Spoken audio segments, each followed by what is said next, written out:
अनंतगुरु वैष्णव बिंद जययुक्त हो जय जनिताई गौर प्रेमानंदे हरि हरि।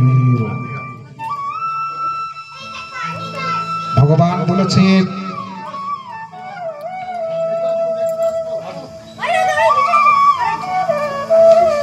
যে কলিতে বৈষ্ণব সেবার নাম সংকীর্তন দুই করে আগশ্রিয়া তবে শ্রীকৃষ্ণ চৈতন্য চরণ। তাই আজকে এই বাড়ির গৃহকর্তা তার বাড়িতে আজকে গিরিধারী এসেছে স্বয়ং। অনেক ভাগ্যের ফলে গিরিধারী আসিয়া মিলে ঘরে, এটা সবার ভাগ্য হয় না। কারণ জীব তো কোটি বাঞ্ছা করে, ভগবানের ইচ্ছা ছাড়া একটা গাছের পাতাও না নড়ে, এটা আমরা সবাই জানি। কিন্তু আমরা অনেক আশা করে থাকি আমার কি আশা পূরণ হয়? কিন্তু ভগবান বলেছেন যারা আমাকে আশ্রয় করে ভজে তারে কৃষ্ণ নাহি তেজে আজ সব মরে অপর। মানুষ বুঝতে পারে না আমি কে। আমরা ভাবছি আমি সংসারের মালিক, বাড়ির কর্তা, কিন্তু শাস্ত্রে বললেন যে জীবের চেতনা শক্তি হারিয়ে ফেলে নিজেকে আমার বলছে। কারণ বিবেক চেতনা হারিয়ে ফেলছে, এই জন্য আমি কলিতে দুই হাত তুলে হরিনাম প্রচার করলাম। কেন? ওরা মায়ায় আচ্ছন্ন হয়ে আছে, এদের মুক্তি কি করে হবে? এই জন্য আমি দুই হাত তুলে জগৎ জীবকে ডাকলাম, ওরে তোদের কোনো ভয় নাই, গৃহে থাকো বনে থাকো সদা হরি বলে রাখো। তুমি যেখানেই থাকো, সুখে থাকো ভুলে থাকো দুঃখে থাকো, সদা হরি বলে ডাকো, তবেই মুক্তি পাবে। তাহলে ভগবান কোন যুগে হাত তুললেন না, কলি যুগে কেন হাত তুললেন? এই কলির জীবের দুঃখ দশা দেখে এই কলির জীব কি করে মুক্তি পাবে? কলির জীব যখন মাতৃগর্ভে সন্তান থাকে, সন্তান ভূমিষ্ঠ হওয়ার পর তিনি কি মাকে চেনে, বাবাকে চেনে না? ধীরে ধীরে মা সন্তানকে পরিচয় করে দেয়, ইনি তোর বাবা, ইনি তোর কাকা, ইনি তোর জ্যাঠা, আমি তোর মা। ধীরে ধীরে পরিচয় পায়। কিন্তু মাতৃগর্ভের থেকে ভূমিষ্ঠ হয়ে আমি কাউকে চিনিনি, শুধু একজনকে চিনিলাম, স্বয়ং শ্রীহরি। তা আমাদের যে স্বরূপ সেটা আমরা এখানে এসে সব ভুলে গেছি। জীবের স্বরূপ কি? জীবের স্বরূপ হলো জীব নিত্য কৃষ্ণ দাস। আমরা প্রত্যেকেই ভগবানের দাস, আমরা প্রত্যেকেই ভগবানের সন্তান। তাহলে জগতের পিতা যে না ভজে বাপ, পিতৃ তাহি পাতকি তার, জনমে জনমে তার। এই সংসারের তিন রকম জ্বালা দুঃখ ক্লেশ আমরা ভোগ করে থাকি। সংসার বিষানলে দিবানিশি হিয়া জ্বলে, দিন রাত 24 ঘন্টা আগুন জ্বলতেই থাকে। এই আগুনকে কি করে নিবারণ করা যায়? এই জগৎ সংসারে চরাচর জগতে কোনো জায়গায় আগুন লাগলে জল দিয়ে নিভানো যায়, কিন্তু আমাদের সংসারে যদি আগুন লেগে যায় কি দিয়ে নেভাবে? জল দিয়ে। এই সংসারে আগুন নিভাতে হলে শাস্ত্রে বলেছে সাধু সঙ্গ করি হরি ভজ যদি, তবেই তো হবে তোমার অনন্ত ক্লেশ। হৃদয় গরুর আনন্দে হরি হরি বল। তাহলে তোমার দুঃখ কি করে নিবারণ হবে? তুমি যদি সাধু সঙ্গ করতে পারো, সাধুগুরু বৈষ্ণবের চরণ ধুলি মাথায় ধারণ করতে পারো, তাহলে তোমার ক্লেশ দুঃখ যন্ত্রণা সব দূরীভূত হয়ে যাবে। আজকে গিরিধারী কৃপা করে এনার বাড়িতে এসেছে, এটা বড় মঙ্গলের বিষয়। সবার বাড়িতে গিরিধারী যেতে পারে না, কেন? গিরিধারী কৃপা করার জন্য দাঁড়িয়ে আছে, কিন্তু আমরা তার কাছে যাই না। তাহলে মানব জীবনের অনেক কাজ, সময় বড় কম, আমরা সব সময় ব্যস্ত থাকি। তাহলে এই মানব জীবনের যে আয়ুকাল অল্প, সেটা আমরা হিসাব করি না। তো এই জন্য শাস্ত্রে বলেছেন, এই মানব জনমকে কেবল যদি ধন্য করতে চান, সাধুগুরু বৈষ্ণবের সঙ্গ করে যান। এই সাধুগুরু বৈষ্ণবের সঙ্গ করলে জানতে পারবে আমি কে। আমি কারো বাবা, না আমি কারো মা, না আমি কোনো বাড়ির কর্তা। আমরা প্রত্যেকেই ভগবানের সন্তান। ভগবানের ইচ্ছায় এই পৃথিবীতে এসেছি, ভগবানের ইচ্ছায় বেঁচে আছি। ভগবানের যেদিন ইচ্ছা হবে, সেদিন এখান থেকে তোমাকে ছুটি নিয়ে বিদায় নিয়ে চলে যেতে হবে। আর যে ঘর তুমি বেঁধেছ, এই ঘরে আর কয়দিন থাকবে? টাইম হলে ঘর ছেড়ে দিতে হবে। এই জন্য শাস্ত্রে বলেছেন, যে ঘরে আছি সেটা ঘর নয়, সেটা হচ্ছে বাসাঘর।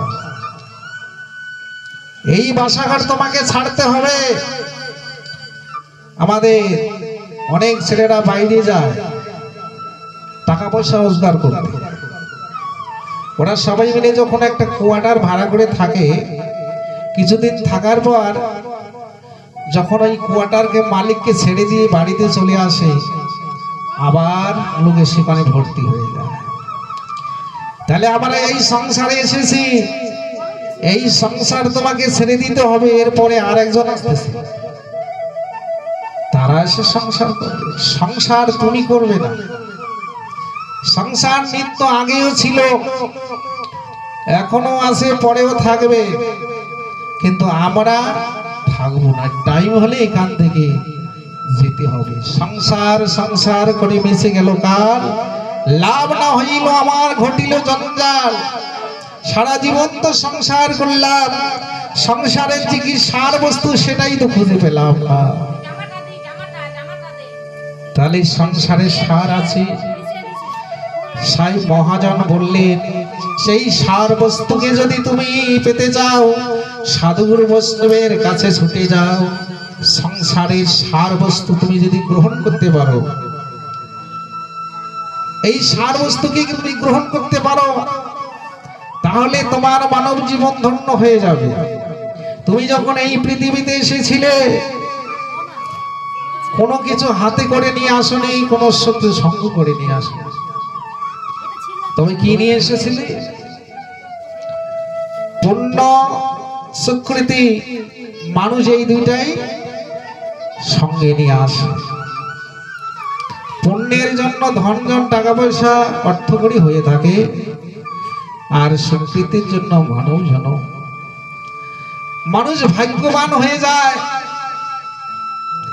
সে নিজে কষ্ট করে ভাগ্যবান হয়েছে, ভাগ্য তৈরি করেছে বলে এখানে এসে সে ভাগ্যবান হয়েছে। আর যারা ভাগ্য তৈরি করতে পারেনি, তারা অভাগ্যবান হয়ে আছে।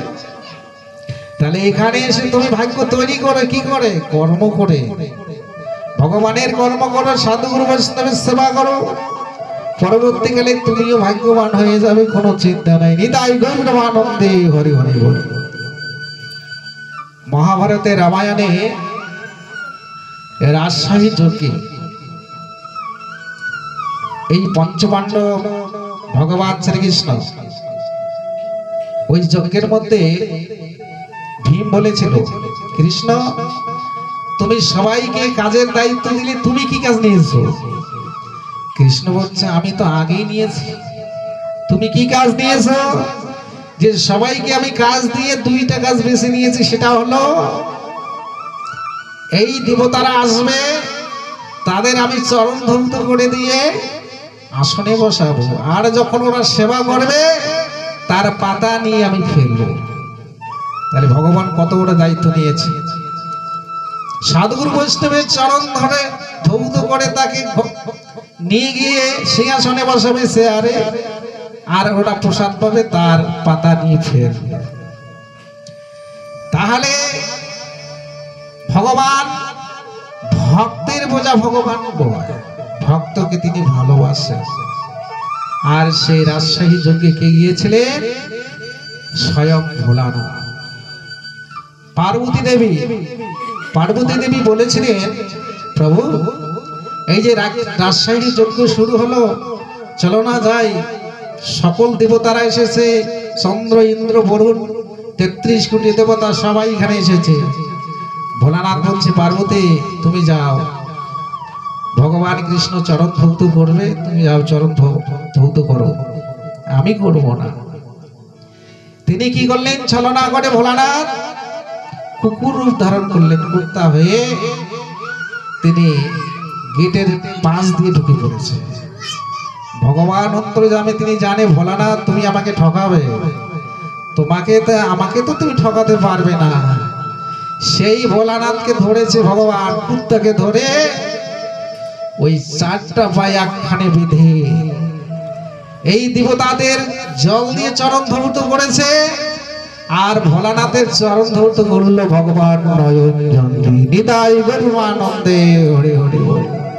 তখন ভোলানাথ কথা দিয়েছিলেন, প্রভু আজকে তুমি আমায় নয়ন জল দিয়ে চরণ ধৌত করে দিলে, আগামী কলিতে আমিও যাব, ভোলানাথ আর আমি থাকব না, শ্রী অদ্বৈত রূপে আমিও তোমার নয়ন জলে চরণ ধুয়ে দেব। তাই কলিতে শ্রী অদ্বৈত প্রভু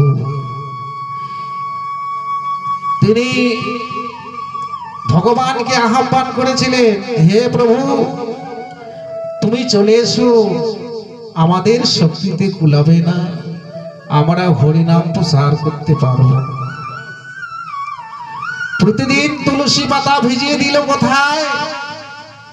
ওই গঙ্গা। আর তুলসীর পাতা গঙ্গা ঢেউ খেলতে খেলতে নিয়ে গেল কোথায়? শশীমা প্রতিদিন ওই গঙ্গায় স্নান করতে যায়, তুলসীর পাতা শশী মায়ের কাছে যায়, তার গর্ভে স্বয়ং গৌর হরি আবির্ভাব জন্ম হলো। ভগবানের তো জন্ম হয় না, আবির্ভাব হয়। তাই শশীমা তিনি ছিলেন দজ্জান মায়ের সন্তানের মা ছিলেন। 8টা সন্তান মরে গেছে, নবম সন্তান বিশ্বরূপ, ওর যখন 16 বছর বয়সে সন্ন্যাস গ্রহণ করেছে। আর নবম সন্তান হচ্ছে নিমাই। এই দশম সন্তান নিমাই এত আদরের ধর। এই নিমাই যতগুলি সন্তান মরে গেছে, ওই অদ্বৈত প্রভু কিন্তু গিয়ে প্রণাম করেছে। আর তিনি তো স্বয়ং ভোলানাথ, ওই সন্তানের কি প্রণাম নেওয়ার ক্ষমতা আছে? এই জন্য ভোলানাথ প্রণাম করতেই মরে গেছে। 8টা সন্তান প্রণাম গ্রহণ করতে পারেনি। নবম সন্তান বিশ্বরূপ তিনি প্রণাম গ্রহণ করেছেন ঠিকই, কিন্তু 16 বছরে তিনি সন্ন্যাস গ্রহণ করলেন। আর দশমের বেলা নিমাইকে প্রণাম করতে দেননি মা। অদ্বৈত প্রণাম করতে গিয়েছিল, কিন্তু শশীমা বলেছিলে, অদ্বৈত তুমি আমার সন্তানকে আর প্রণাম করবে না, কেন তুমি অদক্ষ, কারণ তোমার প্রণাম করে আমার সন্তানটা মরে যাচ্ছে, এই সন্তানকে আমি প্রণাম করতে দেব না। এটাই হয়েছে শশীমার অপরাধ। বৈষ্ণবের কাছে যদি হয় ক্ষুদ্র অপরাধ, মহা মহা ভজনতে পড়ে যায়। হরি স্থানে অপরাধে তাই হরির নাম, বৈষ্ণব স্থানে অপরাধের নাহি কয়ারা নিতাই গৌরানন্দে হরি হরি হরি। ভগবানের কাছে যদি অপরাধ করেন, পাপ করেন, ক্ষমা আছে, কিন্তু বৈষ্ণবের কাছে অপরাধ করলে ক্ষমা ভগবান করতে পারবে না। এই জন্য বৈষ্ণবকে দেখলে দণ্ডবত প্রণাম করবে, তাতে মান সম্মান যাবে না, তাতে কৃপা পাবে। কি কৃপা পাবে?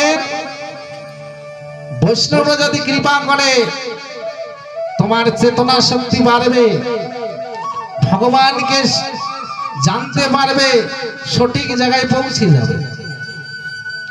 ভগবান হচ্ছে চুম্বক, আর এই জগতের মানুষ হচ্ছে লোহা। চুম্বককে লোহা কানেকশন করে, কিন্তু সেই লোহার মধ্যে যদি কাদা লেগে দেওয়া যায়, চুম্বক আর কানেকশন করে না। তা আমরা এই জগতের জীব কামনা বাসনা বিষয় দিয়ে আমাদের ভক্তি হয়ে গেছে, এই জন্য ভগবানের কাছে গেলেও ভগবানের কানেকশন করতে পারে না। তাহলে এগুলি আমাদের পরিষ্কার করলে ওই ভগবানের কাছে গেলেই ভগবান ডাকবে। কি করে পরিষ্কার করবে? এগুলি পরিষ্কার করতে হলে সাধু সঙ্গ করতে হবে, সাধুগুরু বৈষ্ণবের চরণ ধুলি মাথায় ধারণ করতে হবে। সাধুগুরু বৈষ্ণবকে প্রণাম করলে এই যে কাদা মাটি সব দূরে যাবে। আর তখন যদি ভগবানের কাছে গিয়ে প্রণাম করে, প্রণাম করতে করতে নয়নে জল এসে যাবে। আমি কি? আমরা আসল বস্তুকে দূরে ফেলে নকল বস্তুকে আপন করে নিয়েছি, এই সংসারটাকে আপন করে নিয়েছি। সংসার করো কৃষ্ণের সংসার ছাড়িও না যা। মহাপ্রভু লিখে, ওরে জীব তোমরা সংসার করো, কিন্তু সংসারটা কিভাবে করবে? তুমি সংসারের মধ্যে আমাকে রেখো। আমরাও তো সংসারে এসেছি, শশী মায়ের গর্ভে এসেছে ভগবান শ্রীকৃষ্ণ, দৈবকীর গর্ভে আসলেন। তাহলে তোমরা সংসারটা এমন ভাবে করবে যেন ভগবান যুক্ত থেকে যায়। তাহলে যে সংসারে ভগবান যুক্ত থাকবে সে সংসার নিত্য সংসার, সে সংসার হবে কৃষ্ণের সংসার। তাই নিমাই সবাইকে বলেছিলেন, তোমরা হরিনাম করো, কলির জীব মুক্তি হয়ে যাবে। কলিযুগে কোনো ধ্যান তপস্যা যোগ্য নেই, কেবলমাত্র হরিনাম করবে, কলির জীবের তাতেই মুক্তি হয়ে যাবে। কারণ এদের তো সময় নেই, এরা কখন খাবে, এরা কখন ঘুমাবে, কখন রোজগার করবে। এই জন্য কলিতে আমি সহজ উপায় করে দিলাম। এই কলির জীব খাইতে শুইতে উঠিতে বসিতে সবসময় আমাকে স্মরণ করবে, কলির জীবের তাতেই মুক্তি হয়ে যাবে। নিতাই গৌরবানন্দে হরি হরি বল। এই নিমাইকে শচী মাতা বলেছিলেন, নিমাই তুই আমার আদরের ধন, আমার এক এক করে 8টা সন্তান মরে গেল, নবম সন্তান বিশ্বরূপ। তোর দাদা আমাকে না বলে সন্ন্যাসে গিয়েছে রে, আমার শেষকালটা যেন তুমি আমাকে একটু দেখতে পারিস। শচীমা অনেক আশা করেছিল, কিন্তু মায়ের আশা সে পূর্ণ হলো না। শচীমাতা বলছে, বাচ্চা নিমাই আমার কি সুখ আমায় দেবে? সুখ বা আমায় নাই দিল, কিন্তু আমাকে 2 বেলা তো মামা বলে ডাকে। এই 2 বেলা আমাকে মামা বলে ডাকে, তাতে আমি শান্তি পাবো। আর যখন আমার যেদিন শেষ নিঃশ্বাস ত্যাগ করব, আমার মুখেতে একটু গঙ্গার জল দিবে, আর আমি কিছু চাই না। সেই নিমাই হঠাৎ করে তার মনের ভ্রম হয়ে গেল, আমি সংসার ছেড়ে সন্ন্যাস হয়ে যাব। কিন্তু সে কথা তিনি কাউকে বলেননি। নিজের স্ত্রী বিষ্ণুপ্রিয়াকে বলল না, এমনকি নিজের মাকেও তিনি বললেন না। তিনি যখন সংসার ছেড়ে সন্ন্যাসে গমন করলেন, এদিকে শচীমা কাঁদছে, বিষ্ণুপ্রিয়াও কাঁদছে। শচীমা গিয়ে বিষ্ণুপ্রিয়ার হাত দুখানি ধরে বলছে, বৌমা তুমি কেন কাঁদছো বৌমা? সব দোষ আমার। লক্ষ্মীপ্রিয়া মারা যাওয়ার পর নিমাই কিন্তু বিয়ে করতে চাইনি, কিন্তু আমি তাকে জোর করে বিবাহ দিয়েছি বৌমা। আমি নারী হয়ে আজকে তোমার বুকে আমি আগুন তুলে দিয়েছি, তুমি আমাকে অভিশাপ দাও। আমি খুব অন্যায় করেছি বৌমা, আমি তো জানি না সে যে ছেড়ে চলে যাবে। বিষ্ণুপ্রিয়া বলছে, মা তুমি অমন কথা কেন বলছো? আমার স্বামী তোমার ছেলে, তিনি যে গিয়েছে জগতার কল্যাণের জন্য। শচীমা নিমাইয়ের জন্য পাগল হয়ে লাঠির উপর দিয়ে ভর করে হাঁটতে হাঁটতে কোথায় যাচ্ছে? গঙ্গার পারে। গঙ্গার ঘাটে গিয়ে শচীমা চিৎকার করে ডাকছে, নিমাই নিমাই। আর সেই আওয়াজ গঙ্গার জলে ধাক্কা লেগে সুর ভেসে আসতে বলছে, নাই নাই, তোমার নিমাই এই ঘাট দিয়ে এখনই পার হয়ে চলে গেছে। শচীমা বলছে, নিমাই গঙ্গারে, তুইও নারী আমিও নারী, তুই নারী হয়ে নারীর বেদনা বুঝলি না? সন্তানের কি জ্বালা, সন্তান হারা।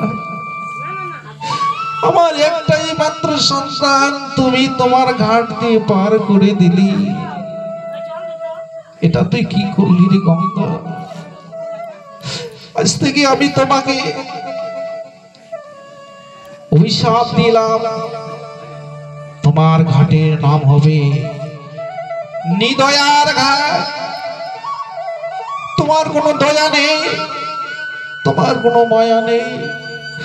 এখনো নবদ্বীপে যাবে, দর্শন করবে, যে ঘাট দিয়ে মহাপ্রভু পার হয়ে চলে গেছে,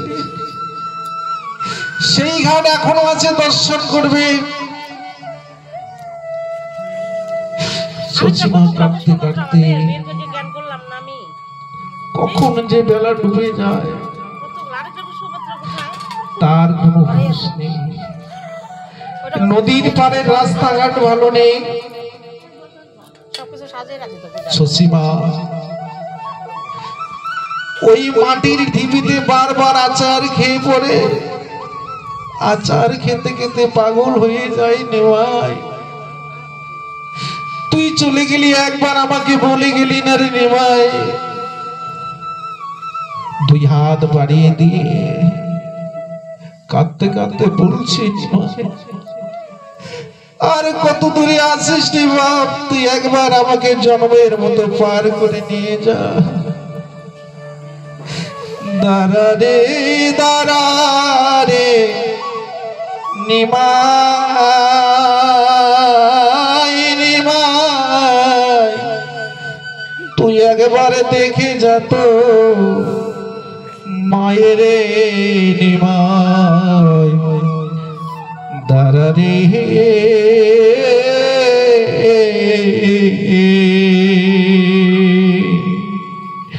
দাঁড়া রে দাঁড়া রে নিমাই নিমাই, তুই একবার দেখে যা তো মায়ের নিমাই। দাঁড়া রে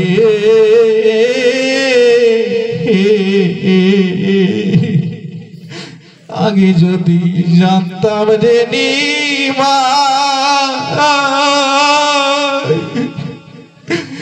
তুই আমায় যাবি রে ছাড়িয়া,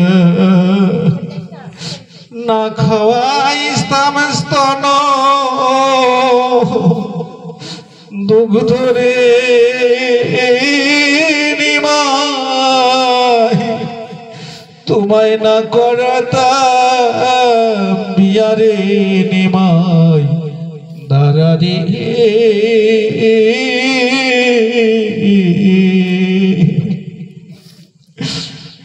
লেখাপড়া শিখিয়া রে নিমাই,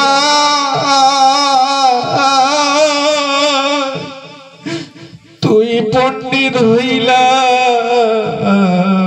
বড়,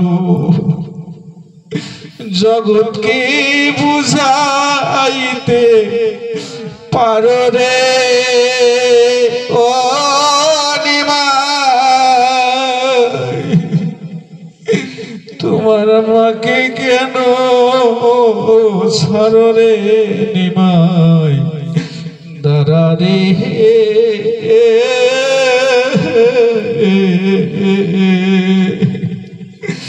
লেখাপড়া শিখিয়া রে নিমাই, তুমি পণ্ডিত হইলা বড়, এই জগৎকে বুঝাইতে পারো রে ও নিমাই, তোমার মাকে কেন ছাড়ো রে নিমাই, দাঁড়া রে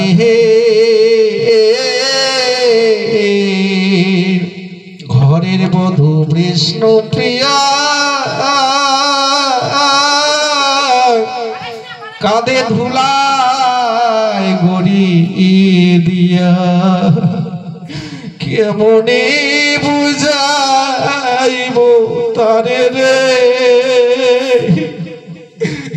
ও নিমাই, দিয়া মুখে হাসিরি নিমাই, দাঁড়া রে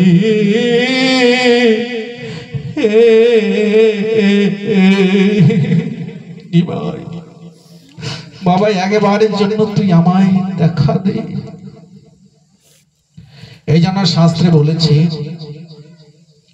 পিতামাতার আশীর্বাদ বিনে কোনো কার্য সিদ্ধি নয়, পিতামাতার কৃপা এবং আদেশ ছাড়া কোনো কাজ সুষ্ঠুভাবে পরিপূর্ণ হবে না।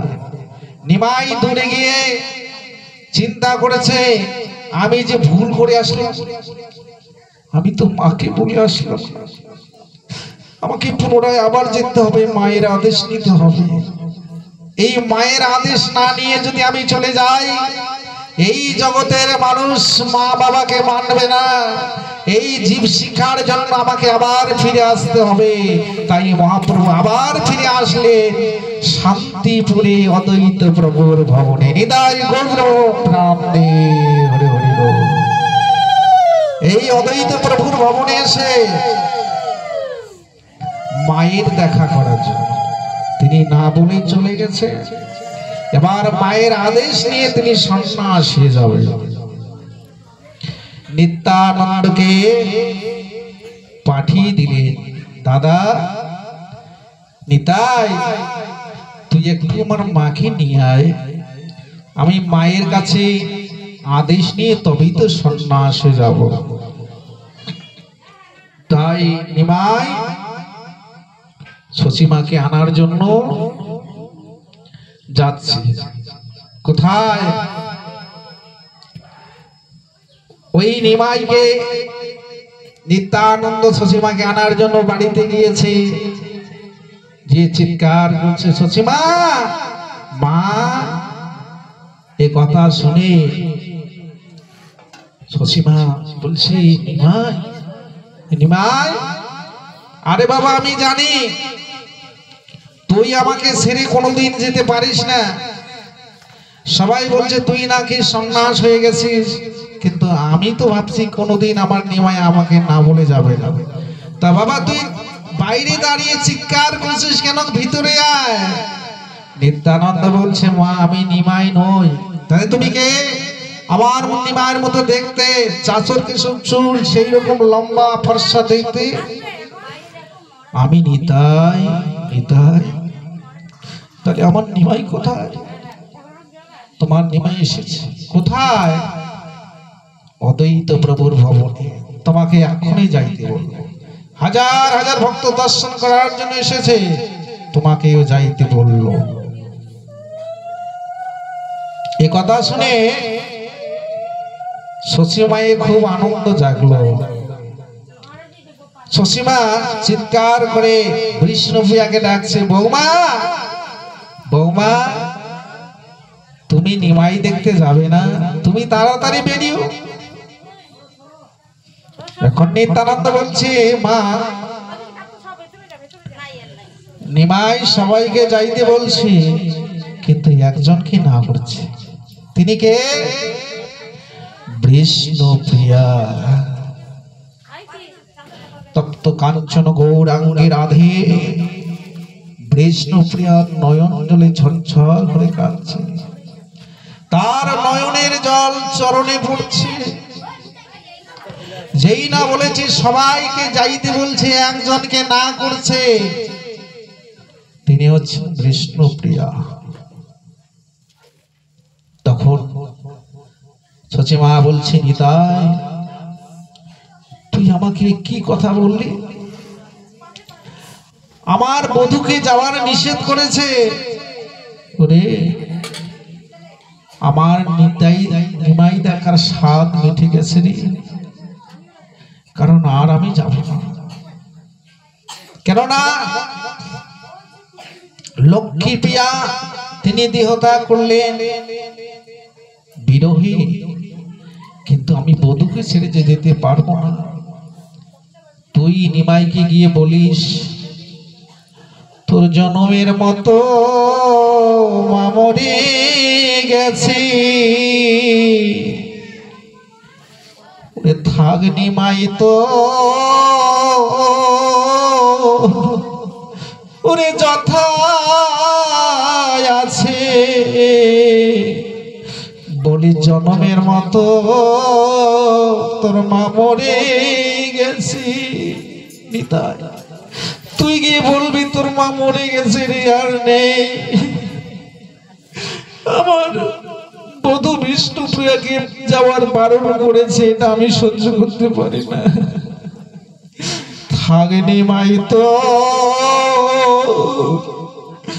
ওরে যথা আছে, আর যাব না আমি তোর নিমাই দেখিতে। থাকনি মাই তো ওরে যথা আছি, আর যাব না আমি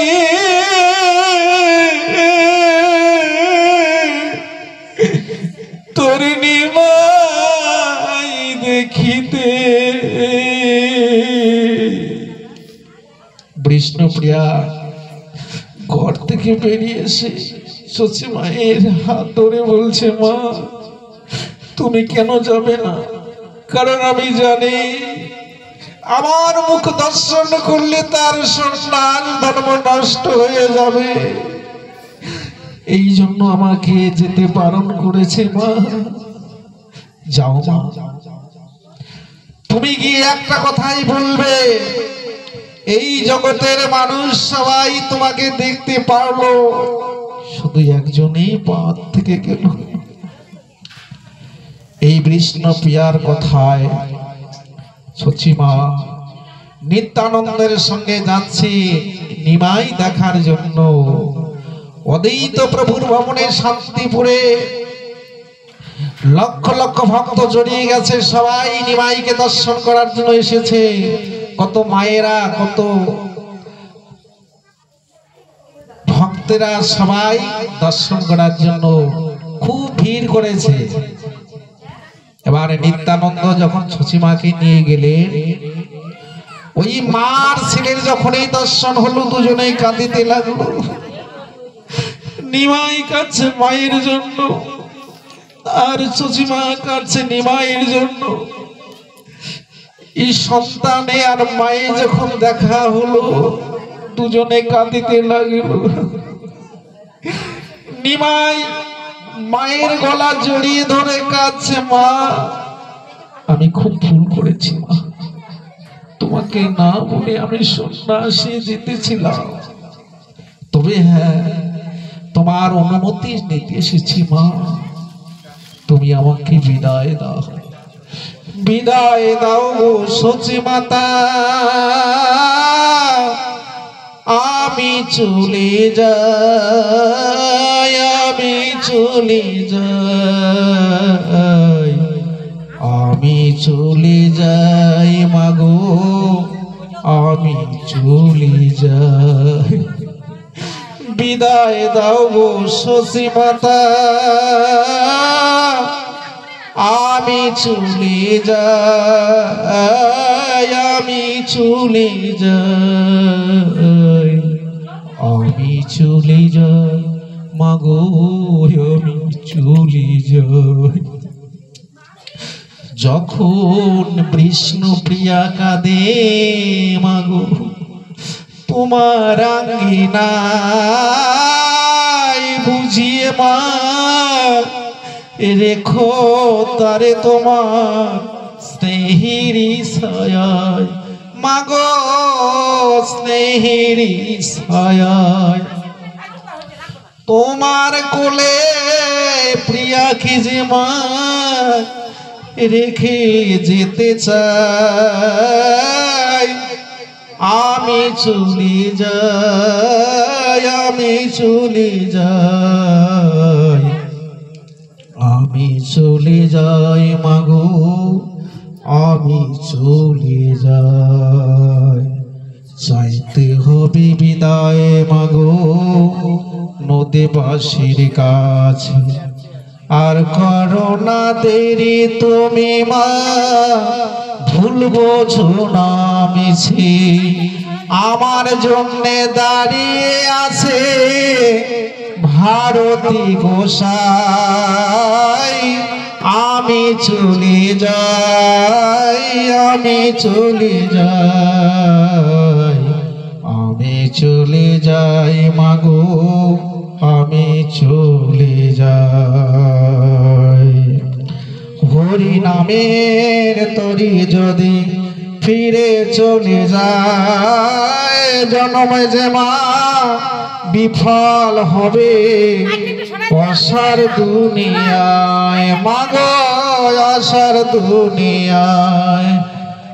নরোত্তম কায় মহাপ্রভুর চরণ কোথা পাই, আমি চলে যাই, আমি চলে যাই। এই মা তখন বিদায় দিলেন।